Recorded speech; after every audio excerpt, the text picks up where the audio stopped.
আসসালামু আলাইকুম two Bengal feast. আজকে আমি খুবই সাধারণ কিন্তু খুবই মুখরোচক একটা রেসিপি দেখাবো। সেটা হচ্ছে বালাচাওয়ের ভর্তা।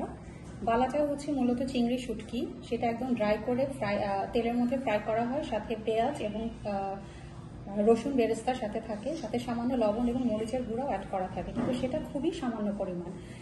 এটা আমরা স্বাভাবিকভাবে চানাচুরের মতনও খেতে পারি খালি খালি, তবে এটা স্বাদ আরও বৃদ্ধি করার জন্য আজকে আমি একটা ভর্তা বানাবো, যেটা কিনা গরম গরম ভাতের সাথে পরিবেশন করলে খেতে খুবই চমৎকার লাগবে।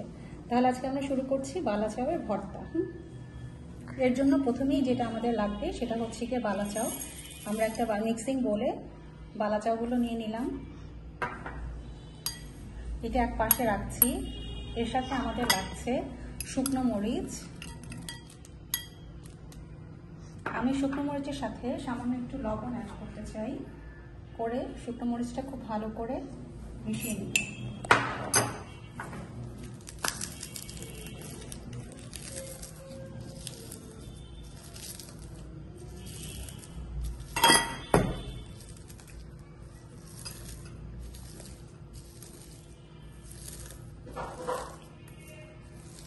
এরপর এটার সাথে আমি পেঁয়াজ দিয়ে দিলাম। পেঁয়াজ পরিমাণ মতো দিব, যার যতখানি পছন্দ।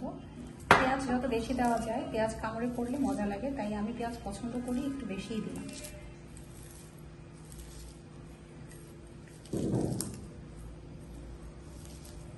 আমি একটু কাঁচামরিচও অ্যাড করতে চাই, যেহেতু আমি ঝাল পছন্দ করি।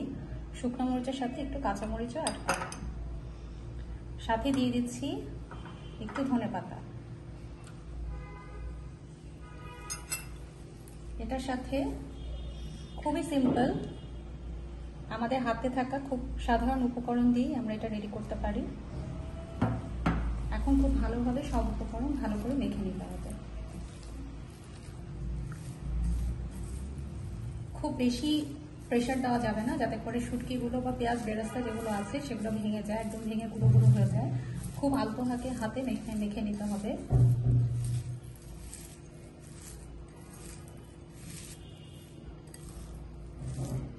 গরম গরম ভাতের সাথে যদি এরকম একটু বালাচাও হয় তাহলে আমার মনে হয় আর কিছুই লাগে না। বিশেষ করে যারা ভর্তা প্রেমী আছে তাদের জন্য এটা খুবই মুখরোচক এবং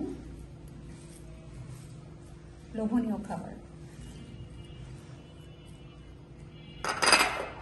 তৈরি হয়ে গেল আমার খুবই সহজ কিন্তু খুবই লোভনীয় বালাচাও ভর্তা।